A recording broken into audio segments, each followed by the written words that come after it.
श्री सच्चिदानंद सद्गुरु साईनाथ महाराज की जय। सद्गुरु भरद्वाज महाराज की जय। गुरुदेव दत्त। సద్గురు షిరిడి సాయినాథ్ యొక్క సన్నిధానంలో ఆచార్య క్రియా భరద్వాజ మాస్టర్ యొక్క పర్యవేక్షణలో ఈరోజు మాస్టర్ గారు మనకు అందించిన సాయి సన్నిధి అనే గ్రంథంలోని అంశాలని మనం వివరించుకోవడానికి ప్రయత్నం చేస్తున్నాం. సాయి సన్నిధి అంటే బాహ్యంగా కన్నా మానసికంగా ఆయన సన్నిధి అనుభవించడం, బాహ్యంగా కన్నా కూడా ఆంతరికంగా అంటే మానసికంగా అనుభవించడమే శాశ్వతంగా నిలబడి ఉంటుంది. బాహ్యంగా ఉన్నప్పుడు చూస్తున్నట్టుగా అనిపిస్తుంది, చూస్తున్నట్టే అనుకుంటూ ఉంటాం, కానీ ఆంతరంగంలో మాత్రం చూడం. కళ్ళు చూస్తుంది కానీ దర్శించదు. మనం గమనిస్తే మనకే అర్థమవుతుంది. ఒక బాబా విషయంలోనే కాదు, ఏ విషయంలో కూడా సరే, చూడడం వేరే, దర్శించడం వేరే. ఇక్కడ మాస్టర్ గారి యొక్క ఉద్దేశం ఏంటంటే ఈ సాయి గ్రంథంలోని అంశాలని దర్శింపజేస్తున్నారు. ఇప్పుడు బాబా యొక్క అవతరణ, అసలు ఆయన ఎవరు,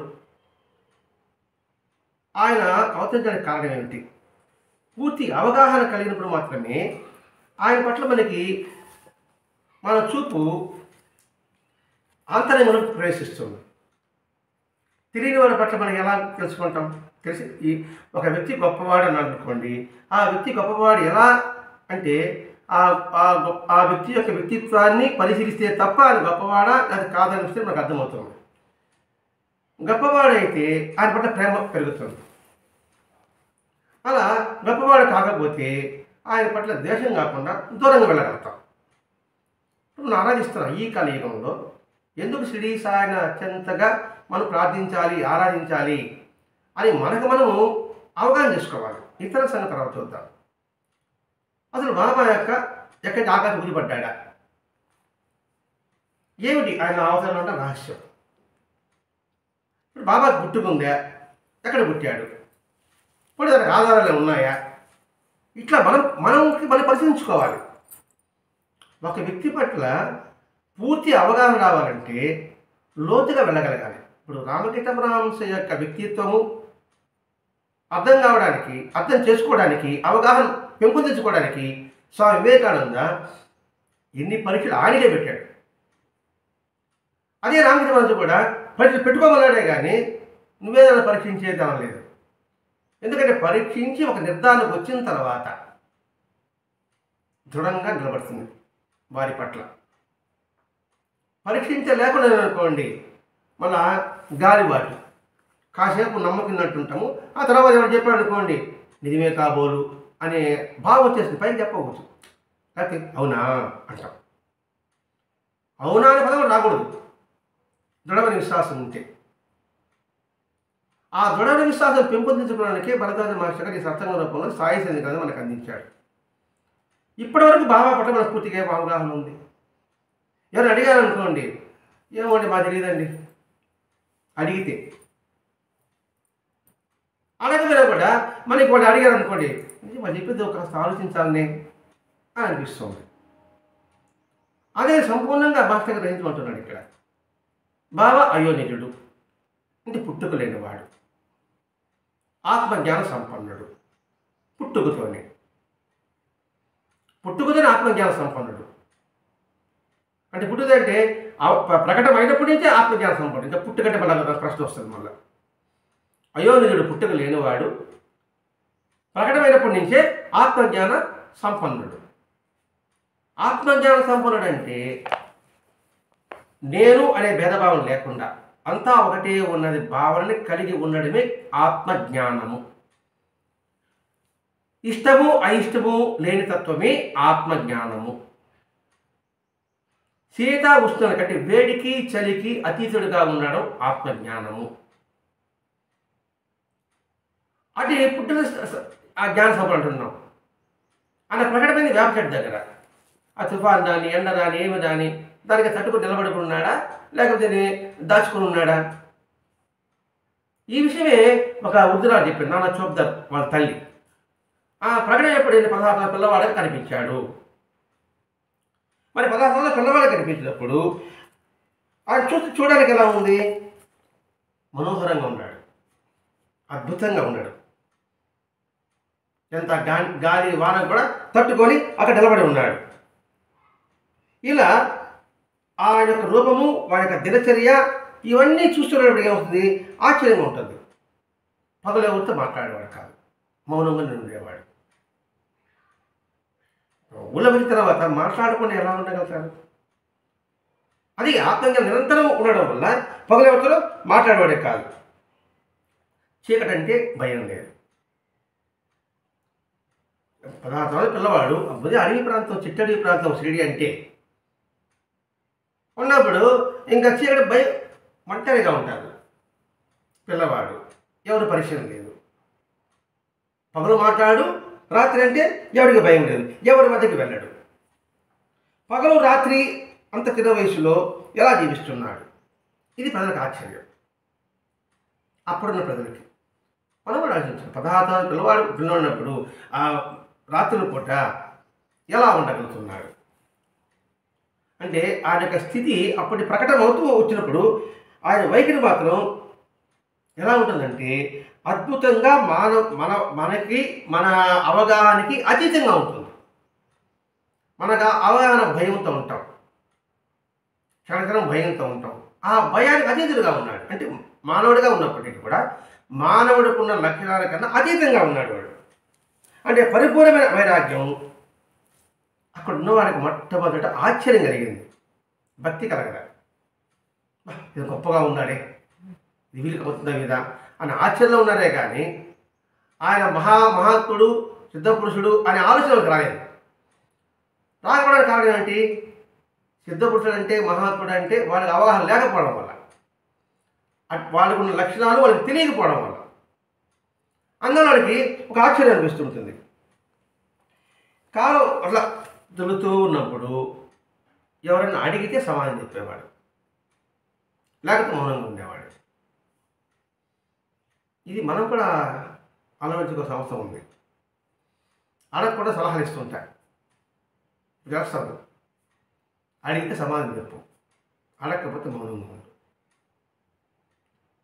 అలా కాకుండా అడగకుండా మనం సమాధానం చెప్పాను అనుకోండి, వాచారుడు అంటారు. వాచారుడు అంటే ఎప్పుడో మాట్లాడేవాడు అర్థం. దానివల్ల ఎంత ఎనర్జీ వేస్ట్ అవుతుంది.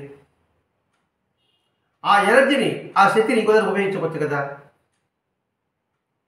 అడిగితే మాట్లాడేవాడు, అడగకపోతే మౌనంగా ఉండేవాడు బాబా. అందులో లక్ష్యం మనం గ్రహించాలి ఇక్కడ.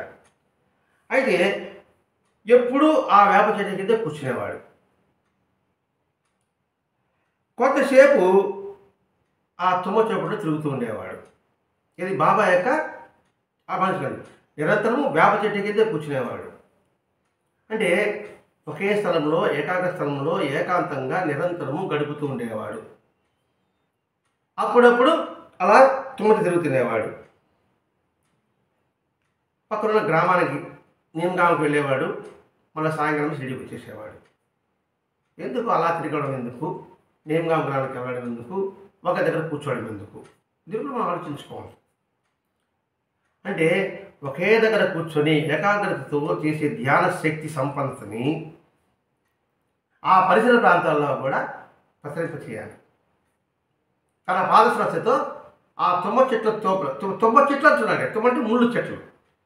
ఆ ముళ్ళ చెట్లతో తన పాదస్పర్శతో పవిత్రం చేయాలి. ఆ ముళ్ళ చెట్లని ఉపయోగపడే విధంగా అని భావించుకుందామని ఇక్కడ. మనది కూడా ముళ్ళ చెట్ల లాంటిది మన మనసులు. బాబా ఉన్నట్టే మరి ఇక్కడ గుడి పడ్డాడంటే మన మనసులు కఠినమైన హృదయాన్ని కరిగించడం కోసమే కదా. అట్లాగే ఇంకా పక్క గ్రామాలు కూడా వెళ్ళేవాడు. అంటే తన తపశక్తిని ఆ గ్రామంలో కూడా ప్రసరింపజేసేవాడు. అలాగే మనకు అంతోకంతో బాబా గురించి తెలిసినప్పుడు, లేదా భగవంతుడి గురించి తెలిసినప్పుడు అది 10 మందికి, అది చెడ్డవాడా మంచివాడు కాదు, చెడ్డవాడు చెప్పడానికి నువ్వు ప్రయత్నించి మారాడా సమర్థన నాకు అనవసరం. అలా ప్రయత్నం చేశావు, వెళ్ళలేదు. తర్వాత నెక్స్ట్ నెక్స్ట్ ఎక్కి మార్గం ఏమిటి? ఇంకెక్కడ అవకాశం ఉంది. అదే నేను శ్యామ కూడా చరిత్రలో వచ్చాను. శ్యామ తీర్థయాత్ర చేస్తూ ఎక్కడికి వెళ్ళినా కూడా సరే బాబా గురించి చెప్పేవాడు. గమనం కూర్చోవచ్చు కదా.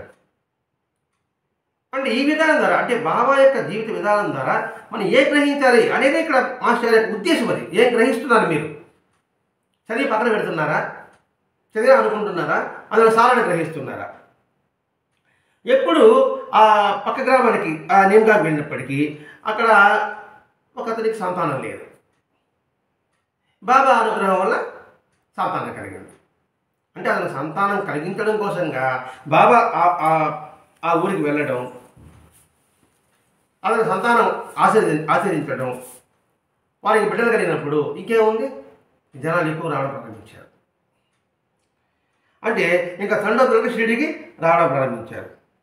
ఎంతమంది ఆయన చుట్టూ ఉన్నా, పగలంతా చేరి ఏం చేస్తున్నా, ఆయన రాత్రుల్లో మాత్రం ఏకాంతంగా ఉంటూ ఒక్కడే కాలక్షేపం చేస్తూ ఉండేవాడు.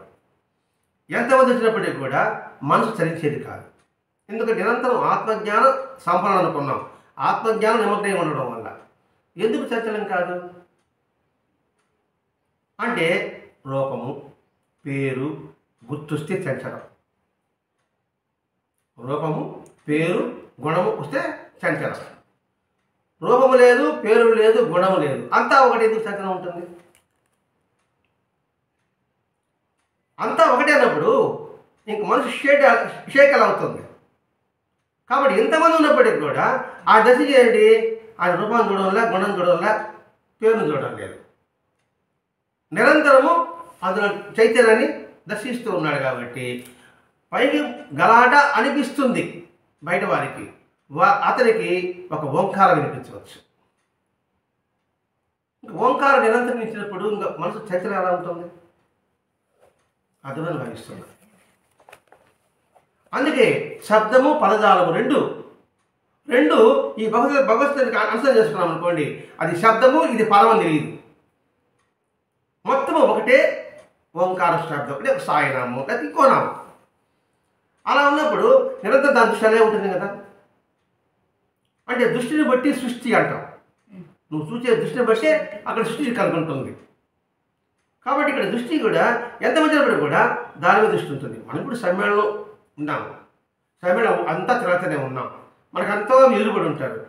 కానీ మనం పలకించలేం. వాళ్ళు చూసి కూడా హడావుడు అనుకున్న వాళ్ళు ఒకరైతే, వారికి పలకలేదు అనుకునే వాళ్ళు ఒకరు ఉన్నారు. కానీ మన దృష్టి అంటే ఎలా, దేని మీద ఉంది? ఈ సమ్మేళనానికి ఏది అవసరమో ఆట అవసరం, దాని మీద దృష్టి ఉంది మనకి. పోనీ అంత జనంలో మనం అందరూ గుర్తుపట్టగలిగామా? అది మా పరిస్థితి. ఆ విధంగా ప్రతి క్షణాన్ని ఉపయోగించుకున్నాం అనుకోండి, లౌకికంగానే ఉంటాం, కానీ దేనికి అంటకుండా ఉంటాం. ఇక్కడ ఏం చేస్తున్నాము? అందరి పట్ల కూడా ఒకే చైతన్యం ఉంది అనే భావన కలుగుతూ ఉన్నప్పుడు మనసు ఆనందంగా ఉంటుంది. అది ఇక్కడ బాబా యొక్క చర్య. అందుకే మానవుడు మహనీయుడు కావడానికి అవకాశం మాత్రం ఉంది, కాలేడు అనుకునే దానికి మాత్రం లేదు. కృషి ఉంటే తప్పకుండా మనిషి మహాత్ముడు అవుతాడు. మహాత్ముడు అవ్వడమే ధ్యేయం కావాలి, ఒక సార్థకత కావాలి శరీరానికి. ప్రతి క్షణం అనుకుంటున్నాం, ఈ శరీరం వచ్చే దీనికి ఒక సార్థకత ఏముంది? కనీసం మనం శ్వాస విడిచేటప్పుడు సంతృప్తిగా ప్రాణం విడుచుకుంటున్నామా? అప్పుడు సంతృప్తి ఉంటే వాడి జీవితం సార్థకమైనట్లు లెక్క. ప్రాణం వదిలేటప్పుడు సంతృప్తిగా ఉన్నాడు అనుకోండి, వాడి జీవితం సార్థకమైనట్టు. అసంతృప్తిగా ఉన్నాడు అనుకోండి, సార్థకం కాలేదన్నట్టు. ఇక్కడ సంతృప్తికరంగా జీవితం సార్థకం చేసుకోమని బాబా యొక్క అవతరణ. ఇలా ఆయన వేషం ఎలా ఉంది? తెల్లని వస్త్రం, తెలుపటి స్వచ్ఛతకు గుర్తు, నిర్మలతకు గుర్తు. బాబా ఇప్పుడు కాషాయం వేసిన సందర్భం ఎక్కడా లేదు. మరి కాషాయ వస్త్రం ఎందుకు బాబా ఫోటోలు పెట్టారంటే, బాబా ఒకసారి 3 సంవత్సరాలు అంటాడు కదా, నేను కాషాయం ధరిస్తాననేసి. ఆ మాట పెట్టుకొని బాబాయ్ కాషాయ గుడ్లు ధరింపజేశారని అంటారు మాస్టర్ గారు. మరి బాబా కాషాయ వస్త్రం వేసిన ఎక్కడ ఉందని ఎక్కడ లేదు. అంటే ఏంటి? ఆ చెప్పిన ఒక మాటను పెట్టుకుని ఈ విధంగా చిత్రీకరించారని చెప్తుంటారు. అలాగే మహాత్ముడు చెప్పిన వాటిని మనకు అనుకూలంగా తీసుకొని, అనుకూలమైంది దాన్ని ప్రచారం చేయడం మొదలుపెట్టుకుంటాం జనాలు. ఏ మహాత్ముడు చెప్పినా ఇలా ఒక వాక్యం చెప్పాడు అనుకోండి, ఆ వాక్యం నాకు ఇష్టపడింది అనుకోండి, దాన్నే ప్రమాణం తీసుకుంటా.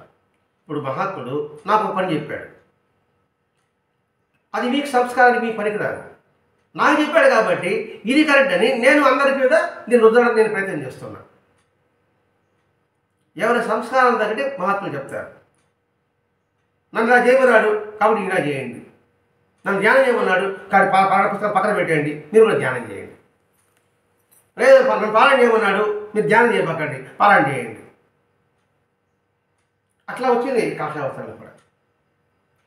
ఇట్లా నిరంతరము ఆయన వేసుకునేది గోనెపట్ట. అంటే ఏమిటి? సన్యాసి పకిరి ఎలా ఉన్న లక్షణాలు చెప్తున్నానండి ఇక్కడ.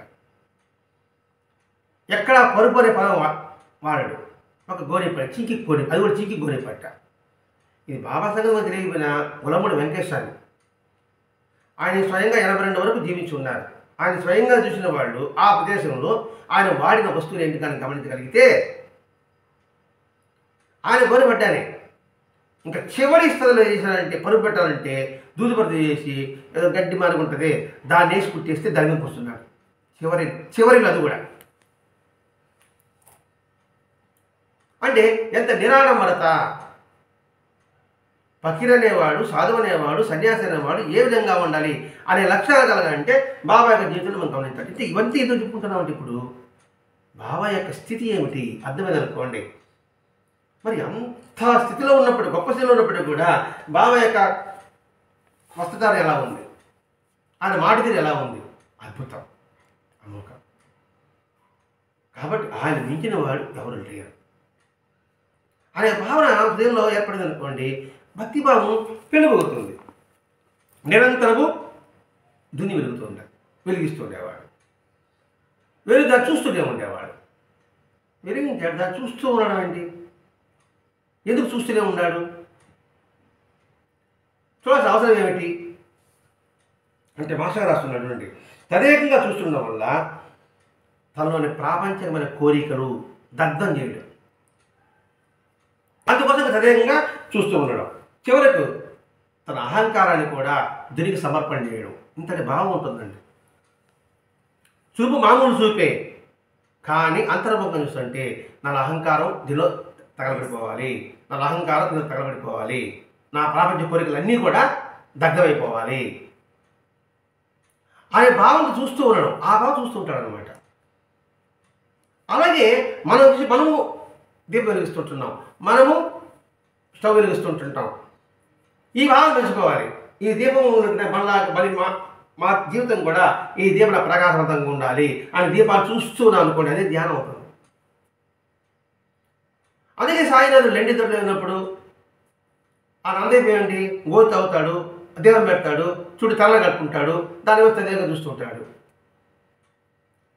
అంటే ఏంటి? ఆ దీపం చూస్తున్న సేపు కూడా ఇది ఒక శివస్వరూపము, అంతటా ప్రకాశిస్తుంటుంది, అందరికి వెలుగిస్తుంది, కాబట్టి నా జీవితం కూడా ఇలా వెలుగునివ్వాలి అని నిరంతరం భావిస్తూ దీపాన్ని చూడడం. ఇది అలవర్చుకోవడానికి బాబా యొక్క దినచర్య మనం వివరించుకుంటున్నామండి ఇక్కడ. అంటే ఆయన సమయంలో చేసే ప్రతి పనిలో కూడా అంతర్భాగమైన దైవత్వాన్ని మనం దర్శించవలే. అలాగే మనం చేసే పనిలో కూడా అంతర్భాగమైన దైవత్వాన్ని నువ్వు దర్శించు అని ఇక్కడ మాస్టర్ గారు ఇంత వివరిస్తున్నాడు. అంటే ఇటు అహంకారం కావచ్చు, ఇటు రాగం కావచ్చు, ద్వేషం కావచ్చు, మొత్తం నీకు సర్వసమర్పణ చేస్తున్నాను. మనం కూడా దుని ప్రదక్షిణ చేసిన అలాంటి కోరికతోనే చేయాలి. ఏంటమ్మా? దుని ప్రదక్షిణ కూడా అలాంటి కోరికతోనే చేయాలి. దుని ప్రదక్షిణ చేయి, దేవాలయ ప్రదక్షిణ చేయి. దేవాలయ ప్రదక్షిణ చేయాలంటే నీ చుట్టూ నేను భ్రమిస్తున్నాను, పరిభ్రమిస్తున్నాను, కానీ మనం మాట్లాడితే ప్రదక్షిణ చేస్తుంటాం. అంటే మీరేమో నా సంగతి అంటే నేను వెళ్ళింది ఆ మాట్లాడి ఇక్కడ మాట్లాడుకోవచ్చు ఇంట్లో. అక్కడ వెళ్ళిన తర్వాత ఆ ప్రదక్షిణ ఇప్పుడు మాట్లాడినప్పుడు అక్కడ వెళ్ళి ఉపయోగం. ఇక్కడ బాబా తదేకంగా చూస్తున్నాడు, దీపాన్ని చూస్తున్నాడు, తదేకంగా దుని చూస్తున్నాడు అంటే తన అంతరార్థం గుర్తించడానికి మనం ప్రయత్నం చేస్తున్నామండి ఇక్కడ. అందుకే ఆత్మజ్ఞాన సంపన్నుడు ప్రకటమైనప్పటి నుంచి అని వివరించుకున్నాం. పుట్టుకులేనివాడు ఆత్మజ్ఞాన సంపన్నుడు అని 16 సంవత్సరాలప్పుడు కూడా ఆ విధంగా ఉన్నాడంటే సర్వము దునికి సమర్పణ చేయడము, దునికి ఆహుతి చేయడము. ఇట్లా ప్రతి ఒక్కటి ఆ జనుల్లో నాలో ఉన్న గర్వం అంతా విద్యా గర్వం కావచ్చు, సౌందర్య గర్వం కావచ్చు, యవన గర్వం కావచ్చు, ధన గర్వం కావచ్చు, బల గర్వం కావచ్చు, అన్నీ నీకు ఆహు సమర్పిస్తున్నా. ఆ విధంగా మొత్తం బూడిదవుతుంది, తెలుపు వచ్చేస్తుంది, స్వచ్ఛత అయిపోతుంది. ఆ భావనతోనే ఆయన నిరంతరము దీని వైపు చూసేవాడు. ప్రత్యేకంగా అల్లాహ్ మాలిక్ స్మరిస్తుండేవాడు. అంటే ఏమిటి? విద్యాగణం వదిలినప్పటికి కూడా ఏమో నేను వదిలానని గర్వం నాకు ఉంటుందేమో. ఏంటంటే నా గర్వమే లేదంట, నేను నా గర్వమే లేదంటే గర్వమే లేదు, గర్వం నాకుంది. మనం అప్పుడు అంటాం కదా, అంటే నాకు అహంకారమే లేదండి అంటాను నేను. అంటే అహంకారం లేదు, అహంకారం నాకుంది. అంటే నాకు అహంకారమే లేదు అంటే మీకుంది, అంతే కదా? మీకుంది ఏది? అహంకారం మీకుంది, నాకు లేదు. నాకు లేదని కదా నాకు ఉంది. అది పోవడం కోసంగా బాబా అల్లాహ్ మనకి చెప్పేవాడు. అన్ని గర్వాలు ఆలోచన చేశాడు. మనం ఏమో ఎప్పుడు ఏ ఆలోచన వస్తుందో అని తెలియదు కదా. మనకి తెలియకుండా ఎదురానికి దాగుని మన భావాల ఆలోచనని అదే వాసనలుగా మారుతుంది అంటారండి. వాసన సంస్కారంగా మారుతుంది. విషయ వాసనలు పదం వాడతాను. విషయ వాసనలు, విషయాలు, అది దృశ్యం కావచ్చు, వస్తువు కావచ్చు, వ్యక్తి కావచ్చు. దాని దృష్టికి ఎదుర్కోండి, అది పెద్ద సంస్కారంగా మారుతుంది అనమాట వాసన. అది లోపల నిద్రాణంగా దాగి ఉంటుంది. ఒక అద్భుత ప్రదేశానికి వెళ్ళామనుకోండి, మనం తలుచుకుంటేనే ఇంకో దృష్టి చూసామనుకోండి, ఇదే దీర్ఘ అది బాగుందంటాం. అది బాగుందంటే ఏమిటి? ఆ దృశ్యం హృదయంలో పదిలంగా ఉంది కాబట్టి. ఇటువంటి వాసనలన్నీ దగ్గమైనప్పటికీ కూడా ఏమో మళ్ళా గుర్తిస్తుందేమో అని ఉద్దేశంతో ఇక్కడ అల్లాహ్ మాలిక్ అని నిరంతరం స్మరించేవాడు. అంటే నేను బానిసను అని నేను గుర్తు చేసుకోవాలి. ఇప్పుడు అందుకని ఇప్పుడు ఏదైనా ఫంక్షన్ దైవకారాలు చేసినప్పుడు కుంభాభిషేకము, లేకపోతే దేవాలయం యొక్క జీర్ణోద్ధరణ పునరుద్ధరణ చేస్తాం కదా, అప్పుడు కంకణం కట్టుకుంటాం కదండి. ఎందుకు కంకణం కట్టుకుంటారు? ఏంటి కంకణం ఉద్దేశం? నేను దీక్షగా ఈ 20 రోజులు లేదా 15 రోజులు దాన్ని దృష్టి పెడుతున్నాను, నేను దృష్టి కోసం దారం కట్టుకోవడం. అలాగే వెంకటేశ్వర కట్టుకుంటున్నాం. దారం చేయబోకుండా చూసుకొని వెంకటేశ్వర చెప్పాడు. అర్థం ఏంటి? దారం ఏం లేదు, భావంలో ఉంది. అందుకని బాబాయ్ అల్లాహ్ మాలిక్ ఆ నిరంతరము ఆయన స్మరిస్తుండేవాడు. పోనీ ఆయన ఉండే మసీదు పెద్దదానికి 4 పొడవు, 2 అడుగు వెడల్పేద ఉంటుంది అంతే. పట్టుకొని 2 గదులు వైశాల్యం ఉంటుంది. ఆయన కూర్చున్నప్పుడు పరుపు గిలుపు కూడా తర్వాత భక్తులు తెచ్చినట్టువే కానీ అంతకుముందు లేవు. అంటే ఏంటి? సాధువు అనేవాడు ఎటువంటి ప్రదేశంలో ఉండాలి. అందుకని సన్యాసి అనేవాడు చెట్టు కిందనో దేవాలయంలోనో ఉండాలి. ఒక ఇంట్లో వెళ్ళినా కూడా పంచలో ఉండాలి. ఆ పంచలో కూడా 3 రోజుల పైన ఉండకూడదు.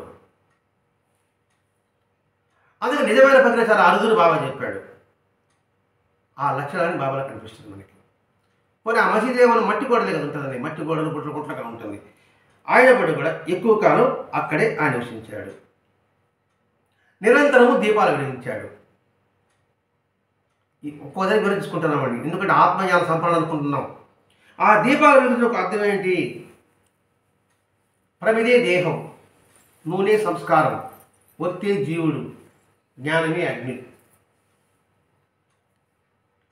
ఆ విధంగా ఈ శరీరం లోపల మొత్తం నూనెలో కల్తీ ఉంటే దీపం బాగా ఎలగదు.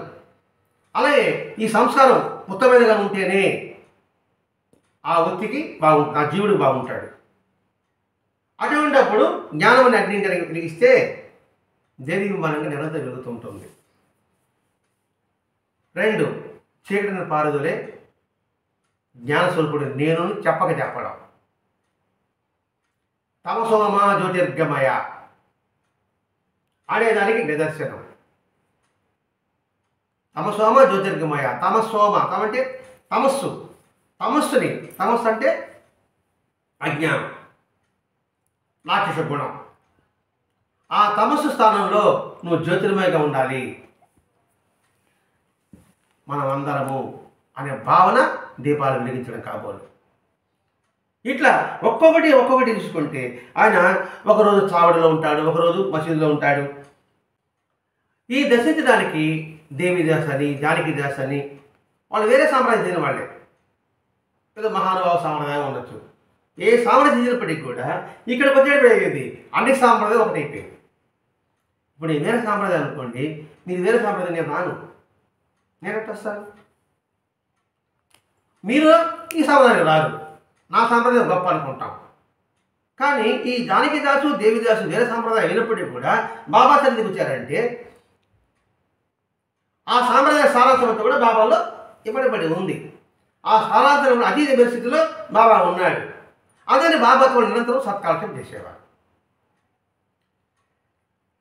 చూసేవారికి అందరికీ కూడా వారి యొక్క సాంగత్యం, ఎవరి యొక్క సాంగత్యం, దేవిదాసు, జానకిదాసు, బాబా యొక్క సాంగత్యం చూసేవారికి చాలా ఏదో ఒక ఇష్టంగా, ప్రీతిగా ఏర్పడేది.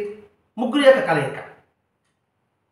3 రోజులు కలిసి త్రివేణి సంగమం ఏ విధంగా అయితే ఆనందమయంగా ఉంటుందా అంటారో ఆ విధంగా ముగ్గురు మాత్రం అయినప్పటికీ ఆనందమయంగా ఉండేది.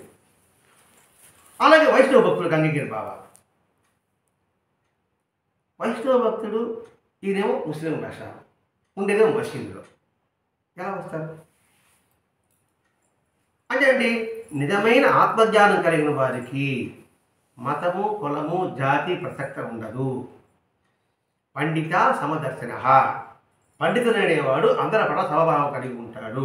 అటువంటి స్థితిలో ఉన్నవాడు గంగగిరి బాబా. అందువల్ల ఈయన ముస్లిం భావన కలగలేదు. ఆయన వచ్చే షిరిడీకి ప్రవేశం చేశాడు. కానీ మసీదులో ఈయన చూశాడు. ఏది కొండ నీళ్ళు తీసుకొస్తా, మసీదు తీసుకొస్తా అంటే చూడడానికి గుర్తుపట్టాడు.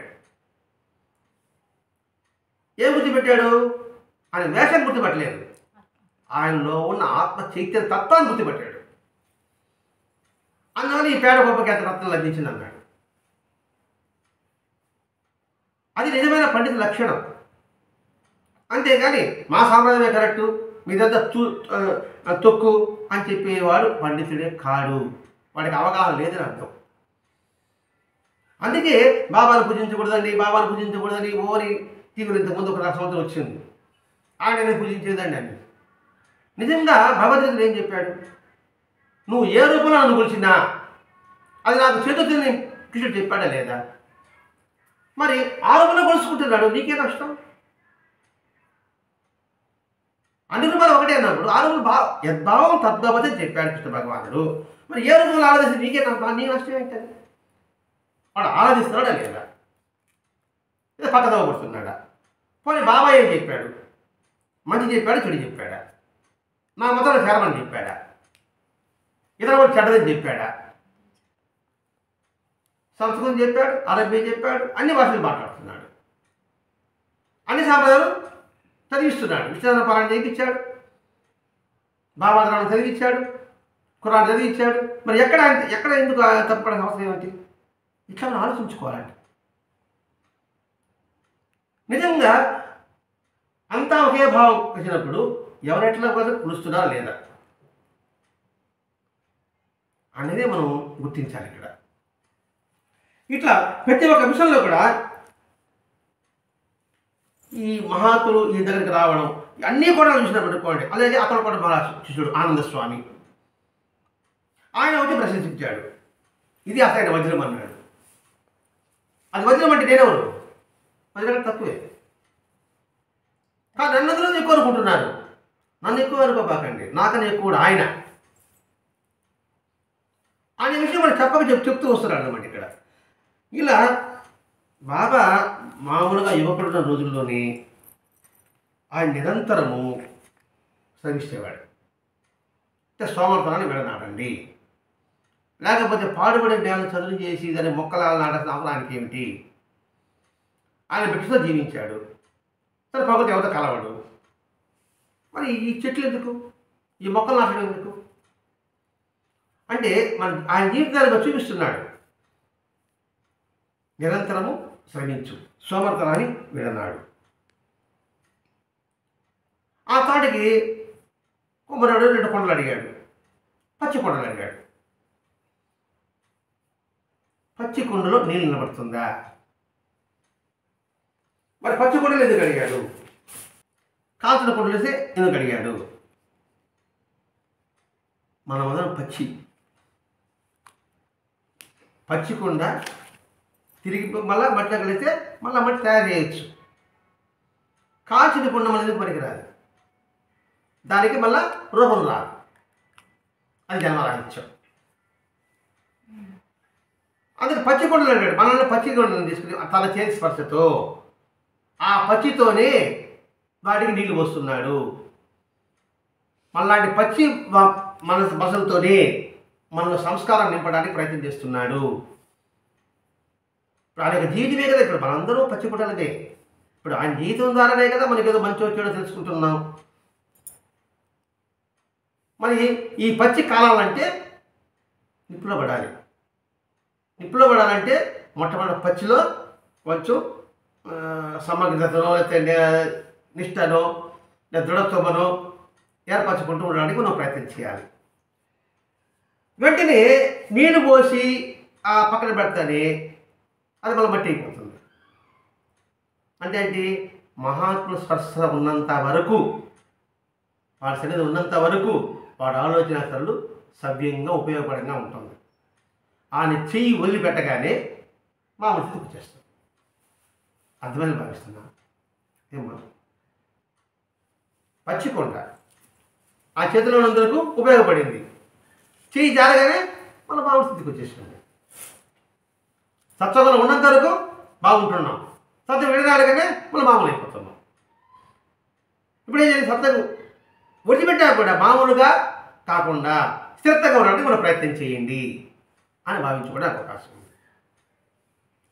అంటే ప్రతి విషయంలో మనం ఇక్కడ గుర్తించేదంటే మన సాధన కంటే జీవితం ఆనందమయం చేసుకోవడానికి ఒక్కొక్క సంఘటన, ఒక్కొక్క చర్య కూడా అనుసంధానం చేసుకుంటూ వెళ్ళాలి. ఒక రోజు అనేవాడు వచ్చాడు, వాడు బిగ్గరగా ఖురాన్ చదివేవాడు పెద్దగా రాత్రుల్లో, ఎవరికి నిద్రపడ్డారు. అరస్తాడు, ఎలా నిద్రపడుతుంది? వచ్చి కంప్లైంట్ చేశారు బాబా దగ్గరికి. ఏంటి బాబా మీరు పక్కన కూర్చోబెట్టుకున్నారు, వాడు ఊరికి అరుస్తూనే కూర్చున్నాడు అనేటప్పటికీ బాబాయ్ వాడి పని వాడు చేసుకుంటే నీకే సంగం అన్నాడు. మీకేం బాధ అన్నాడు. అదేంటి బాబా అలా అంటున్నారు, మాకు నిద్ర పట్టలేదంటే దానికి బాబా చెప్తున్నాడు ఇక్కడ, మీరు ఆ రోజుల్లో ఏం బాధపడ్డాడు, అతనంటే నాకు ఇష్టం. ఎందుకు ఇష్టము అంటే అతన్ని ఆయన భార్య, ఎవరి భార్య? ఆ రోహిల్లా భార్య నీతి లేనిది, అతనితో ఉండడానికి నిరాకరించింది. అతను ఏమార్చి ఆమె నా చెంతకు రావాలని చూస్తుంది. ఆమెకు సిగ్గు శరం లేదు. ఆమెను తరివేస్తే మళ్ళీ బలవంతంగా తిరిగి వస్తుంది. అతను కేకలు పెట్టడం మానగానే ఆమె లోపలకు దొరబడాలని చూస్తుంది. అతను ప్రార్థన మొదలు పెడతానే ఆమె పారిపోతుంది. అప్పుడు అతనికి త్రికర శుద్ధి కలుగుతుంది. అదే నాకు ఆనందం. అతడు లేక నేను ఒక్క రోజు కూడా ఉండలేను. అతను చేసే గోల నాకెంతో మేలు చేస్తుంది. ఒకనాటి విసుగు చెంది వాడే గోల మానుకుంటాడు. ఇది బాబా చెప్పాడు. అతని భార్య నీతి లేనిది. వీడు ఎప్పుడు ప్రార్థన ఆపేస్తాడో లోపలికి ప్రవేశిస్తుంది. వాటితో ఉండడానికి అది సహకరించదు. మంచి ఉన్న వెలుగున్న చోట చీకటి ఉండదు, మంచి ఉన్న చోట చెడు ఉండదు. చెడుకి దాని నీతి సిగ్గు శరం ఉండదు.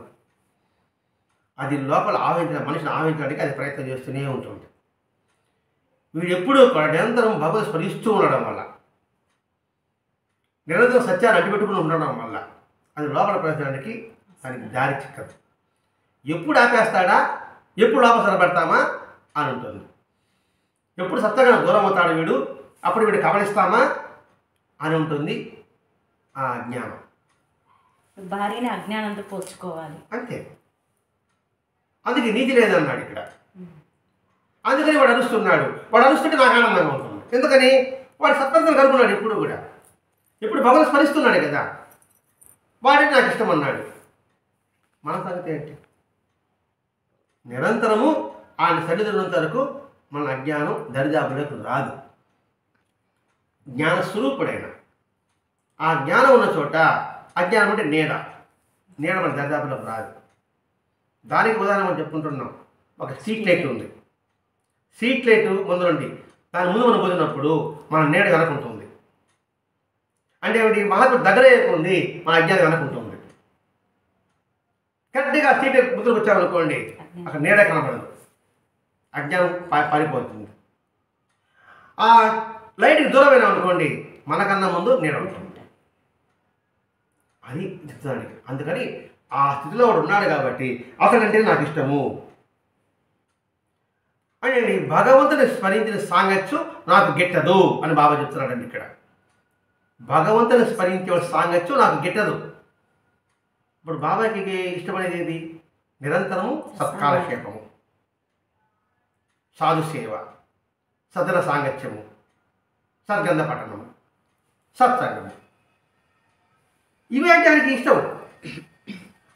ఇవి చేయడం బాబాకి ఇష్టం లేదు. అప్పుడు బాబాకి ఇష్టం లేకుండా బాబాకి చేసి పని చేసి, బాబాకి ఇష్టం లేని పని చేసి బాబాకి దూరం అవుతామా? ఆయనకి ఇష్టమైన పని చేస్తూ బాబాకి దగ్గర అవుతామా? అది ఎవరికి వాడు నిర్ణయించుకోవాల్సిన అవసరం. అలా కాకుండా సత్సంగం అంటే ఇష్టమే, తీరుకున్నప్పుడు ఇష్టం అని అనుకుంటే అంటే ఇది మనం సంస్కరించుకోవడానికండి సత్సంగం. ఎవరిని విమర్శించుకోవడం కోసం కాదు, మనకు కూడా సంస్కరించుకోవాల్సిన కోసమే. అందుకని ఇక్కడ ప్రజలు చెప్పుకొస్తున్నాడు, నన్ను ఎక్కడ సూచిస్తాడో నేను అక్కడ ఉంటానని బాబా చెప్పాడు. బాబా మన దగ్గర ఉండడం మేలా, దూరంగా ఉండడం మేలా? దగ్గర ఉంటే జ్ఞానం ఎప్పుడు ఇన్ని ఉంటుంది, అజ్ఞానం తిరిగిపోతుంది. ఆయన దూరం అయితే జ్ఞానం దూరం అవుతుంది, అజ్ఞానం దగ్గర అవుతుంది. దానికి నేను సత్సంగం చెప్పుకున్నాం. రాముడు ఉన్నంత అయోధ్యలో ఉన్నంత వరకు ఎలా ఉంది, అయిన తర్వాత ఏమైంది? శ్మశానమైంది. రాముడు దూరం అవుతానే శ్మశానమైంది. అంటే రాముడు అంటే ధర్మం ఉన్నంత వరకు జ్ఞానం తిరుగుతాం, ధర్మం దూరం అవుతానే అధర్మం ప్రవర్తిస్తాం. ఇన్ని విషయాలు బాబా ఆ రోజులను అడ్డుపెట్టుకుని చెప్తున్నాడు ఇక్కడ. కాబట్టి ఆ నిజ ప్రార్థనలు వినడం మనకి శ్రేయస్కరము. అంటే భగవంతుడు నిరంతరము స్మరించడము మనకి శ్రేయస్కరము. ఇక్కడ భగవంతుడు అంటే రూపం కాదండి, జ్ఞానం కలిగి ఉంటే మనకు శ్రేయస్కరం. జ్ఞానం కోల్పోతే మనకి శ్రేయస్కరంలో కోల్పోయినట్టు లెక్క, మనం అంద విహీనుడు అయిపోతాం మనం. కాబట్టి ఆ జ్ఞానం నిరంతరం ఉండడం కోసమే మాస్టర్ గారు మనకి సత్సంగం ప్రవేశపెట్టాడు. అంటే చేసే ప్రతి పనిలో కూడా నువ్వు భగవంతుని అనుసంధానం చేసుకో. నీరు తాగుతున్నావు, భక్తి ప్రవేశించు, తీర్థం అవుతుంది. ఆహారం తీసుకుంటున్నావు, భక్తి చేసుకో, ప్రసాదం అవుతుంది. అలాగే మనం చేసే ప్రతి పనిలో కూడా భక్తి చేద్దాం అనుకోండి, అది పవిత్రం అవుతుంది. అది సేవ కావచ్చు, అది ఇంటి పని కావచ్చు, తోట పని కావచ్చు, ఇంకో పని కూడా కావచ్చు. ఇట్లా నిరంతరము మనం ఆయన తత్వాన్ని నిరంతరం గ్రహించగలిగితే ఒక్కటి మాత్రం నిశ్చయం, ఆయన ఉన్న చోటే ఉన్నా ఆయనకి సర్వము తెలుసు. ఇప్పుడు ఇంత వివరించుకొని చూస్తున్నాం, ఆత్మజ్ఞానం సంపూర్ణ అనుకుంటున్నాం. ఆయన ఒక చోట ఉన్నా ఆయనకి సర్వము తెలుసు, సృష్టిలో జరిగేదంతా తెలుసు. అక్కప్రాంతం సృష్టిలో జరిగేదంతా కూడా ఆయన తెలుసు. ఆయన ప్రతిరోజు దర్బార్ నిర్వహించి జ్ఞానం ప్రసాదించే విషయాలు వేల కొద్దీ చెబుతున్నట్టు స్థూల దృష్టికి కనిపించేవారు. అంటే బాహ్యంగా చెబుతున్నట్టు అనిపిస్తుంది, కానీ ఆంతరంగంలో మాత్రం ఆయన మౌనంగా ఉంటారు. మాట్లాడుతూనే ఉంటారు పైకి, కానీ లోపల మాత్రం ఆంతరంగంగా ధ్యానంలో ఉంటారు. చూడడానికి మన దృష్టి వేరే. వెంకటేశ్వర పిచ్చి వైద్యం అంటున్నాం, అది పిచ్చి కాదు, అంతర్ముఖంగా ధ్యానస్థితిలో ఉండడం. అది ఆశ్చర్యం మనం ఉండడం మనకు తెలియదు కాబట్టి ఆశ్చర్యం మనకు పిచ్చిగా అనిపిస్తుంది. ఏమి ఊరికే మాట్లాడుతున్నాడే అనుకుంటాడు, మాట్లాడుతూనే ఉంటాడు అనిపిస్తాడు, కానీ వాడు లోపల మాత్రం మౌనంగానే ఉంటాడు. జగమంత కుటుంబం నాది ఏకాకి జీవితం అంటే ఏంటి? కుటుంబంతా నాదే, కానీ దేనికి అటాచ్మెంట్ నాకు ఉండదు, నేను ఏకాకిగా ఉంటాను. అర్థమని భావిస్తున్నాను. అంతా కూడా నాదేగా ఉంటుంది, కానీ ఎవరితో అటాచ్మెంట్ మాత్రం ఉండదు. అందరిని ప్రేమించినట్టుగా ఉంటాను, అందరూ కలిసినట్టుగానే ఉంటాను, కానీ ఎవరిని ప్రేమించి ఎవరిని కలవు, ఏకాగ్గా నేను ఉంటాను. అంటే సాక్షి వదిలి చూస్తూ ఉంటారు అని ఆ పాటకు అర్థం కాబోలు. అట్లా బాబా కూడా మాట్లాడుతూనే ఉన్నట్టు అనిపిస్తుంది కానీ లోపల మాత్రం ఎప్పుడు ఏకాంతంగానే ఉంటాడట. ఆయన నిరంతరము ఆత్మయందే నిమగ్నుడై ఆజన్మ సిద్ధుడైనప్పటికీ కూడా సాధకుడు వలె ఉండేవాడు. అంటే శ్రేష్ఠుడు ఏది చేస్తాడో ఆయన ఇతరుల నుంచి నేర్చుకుంటారని చూస్తుంటూ ఆయన ఎంత స్థితి పొందినప్పటికీ కూడా సాధకుడు మార్గనే.